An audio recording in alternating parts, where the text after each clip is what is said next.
Welcome back to The Hook. My name is Josh with Brightbox, along with Jason Arsmite. That is the marketing maverick right here. TheHookRadio.com is where you catch all the past episodes and also get on our mailing list because we love that. We send out e-blast every week telling you what's going on, what's happening, what you're going to be listening to, what you listened to last week maybe. And so that's always a good place to catch us. And we always have a guest on with us that Jason, well, you know everybody. Well, yeah, I don't know if I know everybody, Pretty but close. I do know a lot of great people who bring a lot of great content to the table and to this show for you guys as listeners. So today our guest is, probably, we'll see how Kevin describes himself, but I kind of consider him to be like a master of content. I know I kind of say he's a serial author. He's a marketing guy. He's a huge advocate of reading in general. I mean, he's just a great all-around guy. He's doing some really cool stuff. And so, Kevin, that's probably a horrible intro, but man, thanks so much for coming on the show. Kevin Tumlinson. No problem. Thanks for having me. And I describe myself as ruggedly handsome and stunningly intelligent. Well, I introed you that whenever we first spoke on the phone, but nice. Yeah, well, hey, man, me, I guess give the listeners a little background on you and what you do, maybe on a day-to-day basis professionally. All right. For the most part, what I do these days is write a lot of books, and that takes up the biggest chunk of my time. But I spent a career as a copywriter, as a journalist, as various. Think of something that involves writing, and I pretty much did that for a living for most of my life. And these days, it's really all about churning out books and helping other people do the same. Wow. I have my podcasts and. Those are all geared towards helping independent authors, and I'm kind of loving life. Yeah. And for those of you wanting to check out more about Kevin, it's KevinTumlinson.com. Is that the best one, Kevin? KevinTumlinson.com, yes, that's the best one. Pretty much if you do a search for me online, you're going to come across 1,000 different things that should pique some interest. That link back to you. Yeah. Yeah. And I know you've got a exactly. background in marketing, right? Or is that really just from a content standpoint you've been involved on the marketing side of business? Actually, I spent quite a bit of my career working in marketing. Okay. And largely from the content side, admittedly. I mean, I started my professional life more or less as a copywriter. I've actually been writing for money since I was 12 years old, so I've been doing this for a little while. Man, like hustler, content hustler over here. Yeah, it's been an interesting career, and it's had its spikes and its valleys, I guess. But yeah, for the most part, copywriting was kind of the through line of most of my career, and that led me into a career in marketing and helping other people kind of brand themselves and market their work. So yeah. I got quite an education in that, just from experience. Well, I love stories kind of early on in people's profession. I hadn't gotten one that dated back to 12 years old. You're going to have to share that with us. So what was that all about, further. man? That's pretty cool. It goes even further. I always tell people I wrote my first book when I was 5 years old. So. Oh, man. I feel so like underachieved here. Like, yeah, well, that's kind of a cheat. I mean, it was like 5 pages of notebook paper, so it wasn't anything to write home about. But yeah, at 12 years old, I actually was writing for the local papers in my area, and I was doing sort of a teen beat kind of thing. So I would go cover football games and events and anything that had a teen spin to it, and I would write a very short column each week and got a few bucks. I think I maybe made like $10 per column, so I wasn't exactly putting back college money. That's really cool, though, man. That's awesome for 12 Yeah, years it was a old, good man. Yeah. Good. That's awesome. Money at 12, anyway. Well, yeah, I think it's more of like what it meant more than what it was, Right, exactly. Yeah. It wasn't enough for me to even have to pay taxes on it, though, so I didn't learn all the really important lessons until later. Well, you didn't think that until now. You're live on the air, so you may be getting audited soon. 30 years ago, whatever it is. Oh, Yeah. man. So I guess early on in your career, you were a journalist, you were doing writing. Have you always been on your own, or were you with other groups, or have you always kind of been a freelance writer that contributed to other publications and columns and things? I think the largest chunk of my career I've been freelance, but I've worked with agencies in the advertising and marketing world. For a time, I was a creative director for a very large software company here. I worked with ExxonMobil. I did quite a few jobs that were not freelance. I've worked freelance and contractor for a lot of people, and not really. I haven't been employed much, we'll say. Yeah. Most of my career, and I kind of like it that way. Yeah, are you one of these guys who are kind of like unemployable, or Yeah, do you just like the flexibility? At this point, I kind of consider myself almost unemployable. I mean, I could go take a job if I really had to, and I've been asked, and occasionally, and I sometimes enjoy going and doing work with a company for a while. But yeah, I kind of enjoy having the flexibility of a freelance lifestyle, and I've just always done it. I've structured my life that way. So. Yeah. What have you found to be the most successful element to you professionally that has allowed you to stay, self-employed for the most part? I mean, do you attribute that to anything in particular? Because I think a lot of listeners are probably going, man, Jason's always talking about starting companies, and all his guests come on, and they're just doing their own thing all the time. Like, right. What do you attribute yours to?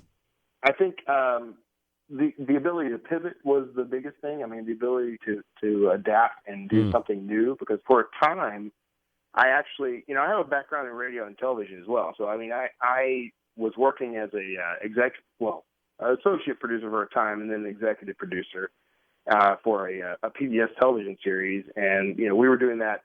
That was more or less contracts. But as things kind of started to fade, I started a small video production company off of that, and things kind of went south because the technology that I was paying a few $100,000 for was now available for $3,000 for a camera and another $3,000 for a laptop, and any high school kid could take my place. So the bottom sort of fell out. Any 12-year-old maybe, huh? Exactly. Yeah, 12-year-olds all over have reason to rejoice. Yeah. And at that point, it could have gone either way. I mean, I could have bombed and had to go take a job as a greeter or something at a not to be named grocery store chain, or I could pick myself up and build something out of what I had. And I turned back to writing. I mean, writing was always that through line for my career. So that having the ability to communicate and express myself has probably been the biggest asset to my career. Yeah, absolutely. Which obviously makes you a great content person as well. A great exactly writer. Right. Yeah, you're able to communicate people give me money for it, so I can't really complain. Yeah, that's awesome. And I know I want to get to some more writing specific stuff, but you kind of lead an interesting lifestyle too. Kind of this mobile lifestyle, so to speak. Yes. Speak to that a little bit. I think our listeners will get a kick out of what quest you're on right now. It's pretty cool. Yeah, I'm starting to refer to it as the portable life. Portable life, okay. Which I'm building something around that brand, so nobody steal that. We coined it here. Don't worry. So yeah, one of the things that happened fairly recently, my wife and I kind of decided we would sell our home. We would start building toward a more mobile lifestyle, and so we're in the process of downsizing. We bought a small RV for now, but the goal is within the next year to 2 years. We plan to get on the road full time in an RV while I write. Wow. And so it's been, I'm documenting all this because it's been such an interesting journey, because there's a difference between having flexibility as a freelancer and being able to go work for Starbucks or, anywhere you like. And this sort of, my office and my home are anywhere we happen to be. Right. So Man. There's been some adjustment, but it's so interesting to see, people love this idea. It really resonates with people. And I'm getting people coming out of the woodwork, asking me questions, making suggestions. So this whole portable life idea is evolving into something much bigger than I had originally anticipated. Yeah. It's almost like I can imagine it being extremely liberating. I mean, I know when I did the Texas Freedom Run, we talked about it earlier in the show, when I ran across Texas and I spent 30 days living out of a truck, and I didn't have much. And, what I found is, like, by the end of that month, I felt really good not having to worry about keeping up with all that stuff, having to pay for it, having to, all the kind of responsibility and pressure that come, the status and all that kind of stuff. And I mean, man, then I heard about your story. I was like, oh man, I think he's figured it out. Like, yeah, it's really interesting how freeing it is to downsize what you own. We still own too much stuff. I mean, I'm not gonna say we've reached the top of the mountain just yet, but we're going through things pretty regularly, and we're kind of doing it between shorter trips now. Like we're about to take a trip here at the end of January. Actually, we leave Friday afternoon, and we're going to drive to Florida. We're going to spend a couple of weeks just kind of testing out the camper and trying out the lifestyle and getting used to it. But what's been interesting is that idea of, we don't need all of these things in order to have a life. Like, our life isn't tied to our possessions. We're actually able to kind of get out there and experience something entirely new. And it's been, it's been liberating. I mean, I feel lighter. Yeah, no, I can imagine. Yeah. We're talking with Kevin Tumlinson. If you're just tuning in, he is a content developer. He's I still consider him to be a marketing guy. He's an author. He's also this portable lifestyle we're talking about. I find it really interesting too, because I guess what you have to do is you kind of maybe you trial and error it a little bit. I mean, did you guys do like a couple weeks at a time and say, okay, this wasn't so bad? Right. And then see how much you think you really could pull it off? Yeah, originally the plan was sell the house, step into an RV, and start driving. And we kind of realized right away that we own too many things to be able to do that. You got to slow go that one, huh? So now it's become an examination of our lives and how we function, and it's fascinating actually. And I'll give you a great example because I run 3 different podcasts. I was running them all out of a studio that I had built with about $100,000 worth of equipment left over from TV and radio days, Mm-hmm. And I had a vital piece of equipment fail. And so, last minute I had to kind of cobble together an alternative. And, I had a couple of things just laying around, and I realized that I could now take this studio. It took up a lot of space in my home and it would cost a lot of money. And I could put it, in basically a shoulder bag that I could carry on an airplane with me. That's cool. And yeah, that changed absolutely everything. And it's been that kind of examination as we sort of, dip our toes in the water of this idea. We travel and we kind of figure out, this is what works for us and this is what doesn't. These are the types of environments we like and these we don't. And it's just, it is that sort of, a journey of discovery, to use a cliche. I mean, it's all about that. We're discovering ourselves in this process. It's really kind of fun. Yeah. And what I love about it the most, and that I hope our listeners really hear, is we're talking about lifestyle and traveling and stuff. But guys, what this is building a business for your lifestyle. And I know if you've been listening to the show, you hear me talk about this all the time, that, you can't just, or don't anyways, just build a business for the sake of building a business to try to make money. Think about the end game in mind. Like, how do you want to live? What kind of lifestyle do you want to have? And look what Kevin's doing. I mean, he's going to be traveling around. A lot of us would say, man, that's dang near a vacation, That's just awesome. I love that kind of tenacity and, passion about exploring life. That's really, really neat. Yeah, it's been, actually, I got that advice from you when we had our conversation on my show, which was, decide what the lifestyle is that you're trying to reach, and then go out and build for that lifestyle. That's exactly what we're trying to do. I love it. And we're succeeding too. I mean, and I'm not saying there are no bumps, because there are plenty of bumps. We occasionally, book sales are kind of an odd thing. Sometimes you'll have a really good month, and then the next time you may not. So book sales alone may not be enough to support the lifestyle we're after. It's definitely getting there, but sure. There are other avenues of income that we have, and we're exploring some of those. And I've always been kind of the serial entrepreneur, so I'm building things that I believe are going to help support us. They are bringing in trickles of income. And right. It's become about examining, like you say, it's about examining the lifestyle we want and what's going to get us there. And that actually helps narrow down a lot of our choices, and that in itself is very freeing. Like, I don't have to worry about, I don't know. I'm not going to go just chase a job just for the paycheck, because it's not going to get me where I'm wanting to go. I mean, it's got to be an experience. You have to enjoy it. You got to love it. Exactly. I mean, hey, Josh, what about you, man? You think you could go mobile? Maybe not with your kids? No. And the cats. And the cats. There's no way. It's not happening. You heard Kevin. We got to cut things out. You're going to have to let go of those kids. You got to. That's right, man. Well, we can be much happier. Let's talk more about that dream. We're going to take a short break and come back from that, okay? You got it. All right, hang out, and we'll be right back after this. You're listening to The Hook. On the road again. Just can't wait to get on the road again.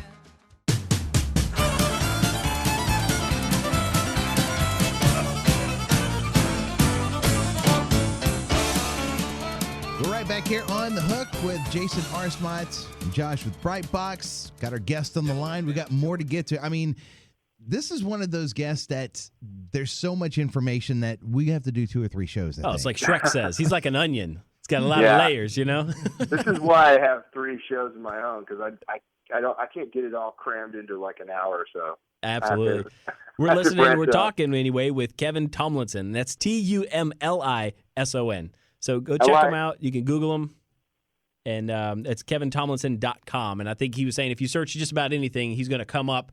That'll lead back to his website where you guys can get in touch and find out a little bit more about him and his podcast. There you go. So, I know we're talking a lot about portable lifestyle, and like Josh was saying, man, there's just so much we could go into with you. But one of the things I really wanted to talk about, because I think it's a fascinating thing that I've tried implementing over the past couple of years myself, is writing content for the sake of kind of marketing or positioning yourself in the marketplace, and specifically doing that through books. And you're kind of the master of that. So Right. I'd like to kind of get your take on where that originally came from, maybe your process for doing it, maybe just kind of kick us off with, how easy it may be to write your first book. I know a lot of people are intimidated. Yeah, that is, and I know that that's an intimidating thing. And I do a little bit of author coaching, so I talk to entrepreneurs all the time about the prospect of using their existing content or generating new content and bundling everything into a book. And a lot of people get really intimidated by that process. So that's why I wrote. I don't know if I'm allowed to plug my book. I'm going to plug my book. Get it. Yeah, get it. I wrote 30-Day Author specifically for the entrepreneur that needs to develop that daily writing habit, needs to use a book as part of their marketing and branding. And Absolutely. I tell people all the time that in fact, this is in the book, but it's a book is the ultimate business card. Because once the thing is, we're hardwired as a culture to hold on and hold a certain reverence for books. So where we might collect a handful of business cards at an event and they end up round filed, a month later, that book is basically going to, so you hand someone a book and that book's going to sit there, it may not be read right away, but it's going to always be there reminding people, that's a really good point. I think a lot of people think like if we write a book, well, then I got to put it on Amazon. I got to promote it. I got to market it. And I guess kind of like differently, that's, I definitely have sold several online, but my main purpose for writing my book was I guess like you said, I wanted it to be a glorified business card, right? Something I would hand to a client in a meeting to kind of automatically position some kind of be the authority on the topic, so to speak. Right, and that comes down to that goal. Like, what is your goal for your brand and your business, and how can this book best serve that? And if you're setting yourself up as an author and you want to make a living from writing books, then at some point you got to charge people for the book. Right. But if your goal is, I want to use this book to establish myself as a credible authority on a topic, and I want to build my brand and establish my voice in the world, then you've got a lot more flexibility, and giving your book away may not be a bad idea. I mean, in fact, I encourage people to do that. There's a very low overhead for actually generating even a print book, but I mean, it's practically nothing to do an ebook or a PDF, and you can send that to as many people as you want, as often as you want. But even with a print book, I mean, Amazon has a service called CreateSpace. It's a publishing on demand service, and with some layout and cover design, you can be available on Amazon, within a couple of days, and you can order books for fairly cheap and stock a bookcase with them just to hand out at events or, send to clients or whatever. And they're a great promotional tool, mostly because they do establish you as an authority. Like there's something built into us that says, we look at someone who's written a book, and, it's even in our vernacular, right? Like, that guy wrote the book on that subject, and now you can make that literally true. Right. Yeah, we wrote the book. Yeah, literally. Exactly. And that's something I try to tell a lot of our clients, especially when we're retained for branding or brand positioning, marketing strategy. The thought always comes up to me when, most clients say that they want to be the authority. It's like, well, are you doing speaking gigs? And do you have anything written? Right. And most of the time the answer is no. And I'm like, okay, well, we need to schedule some speaking opportunities, some speaking things, and we got to get this stuff out of your head and into a book. Exactly. But there just seems to be the big hurdle to doing that. I mean, what have you found has been the biggest thing, or is there any secret little tips or something you can give us? I'm checking out the book now. You guys go to Amazon and you just search in 30-Day Author, and Kevin's book comes right up. Available on Kindle also. Yeah, it's yeah, available on everything. In fact, if you go to kevintumlinson.com/30day author, all one word, you can find it on practically any platform you like. And right this minute through January 31st this year, I've got it marked down to 99 cents. So wow. Okay. Yeah. Plug. Yeah. No, that's good though, man. That's a heck of an offer. I mean, if the listeners aren't willing to spend 99 cents to figure out how to be a better author or become an authority in their marketplace, I don't know how much more we could do for them. I tell you, it's worthwhile. You were asking about, I guess we want to talk a little about, how to make this an easier process. And the thing is, I give this information away for free. So you don't even necessarily have to buy the book. You're just supporting me when you do. And you've got a nice little thumb-through resource. But the process for writing is really, I hate to say it, but it starts with, put button seat. But I give a formula in the book for how to determine, the length of the book, how to determine how long it needs to be, how to actually set a schedule so that you're writing every day, how to, how many words a day you need to churn out in order to meet a goal. Wow, yeah. And I call the book 30-Day Author, but the honest truth is you can write a book in any time frame you want using this process. It's just, it really is about setting aside the time, and there's a little bit of discipline involved. But I encourage everyone, if you're an entrepreneur, you should have the discipline of writing every day. If for no other reason than to help organize your thoughts and, sort of reinforce your own brand message to yourself. Yeah, man, that is such a good point. Whenever I was the first book I wrote, Your Spot on the Mountain, really came out whenever I started training for this Texas Freedom Run, this run across Texas, as if I didn't have enough going on at the time. But right. I found myself alone in my thoughts, running hours a day. And I felt like I needed some place to come back and kind of record those thoughts. And, after a couple months of doing that, I'm like, man, you know what? I think I could kind of reorganize and shift this around and make a book out of this. Right. So, yeah, you're right. Just the habit of doing that, to organize. And most of us are scatterbrained as entrepreneurs, right? So right. Well, yeah, we are, because typically entrepreneurs are not locked into one way of thinking. We're used to flexible thinking. And so we have lots of ideas. And the fact of the matter is, there's an adage, and I've had a couple of guests on my show say something along these lines, but, if you have something valuable to share on your topic, it's sort of your responsibility to organize that and get it to them as quickly as possible in the best way possible.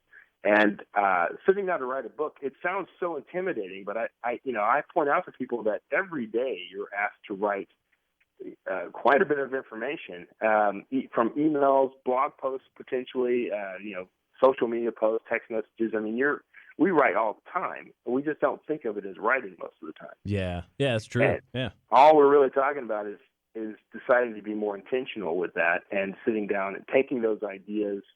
You can borrow from yourself. I help clients frequently as a copywriter. I've helped clients frequently gather material content from their websites and blogs and that sort of thing, and we'll rehash that a little and bind it up in a book. Yeah, and I know a lot of people, or some people, are even just kind of intimidated with typing. I guess, do you recommend any kind of dictation apps or programs that can help people just talk through their ideas and get them down on paper?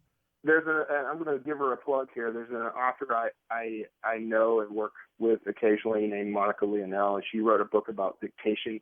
And I'll try to quickly find that on Amazon so I can tell you what it is. But her process is to use, I think she uses Dragon Naturally Speaking. Okay.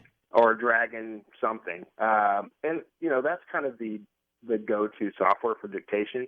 And I did kind of mention that in 30-Day Author, but I think that it's not really that's really not my forte. Like, I don't do dictation. Yeah. But it's not, there's nothing wrong with it. I found whenever I first started, I thought that I was going to need to dictate a lot more, and it may have been Dragon or something. I downloaded it just so that I could talk, and honestly, I found it extremely exhausting. Yeah. And before I knew it, I'm like, okay, well, this is crazy. I can't just talk through all of this. Typing, got a lot better at typing and was able to spit it out that way. It really, I think it depends on the type of book you're trying to write. I will say this, rather than dictation, one method that I've used with clients, and I've actually done this myself, is using the interview process.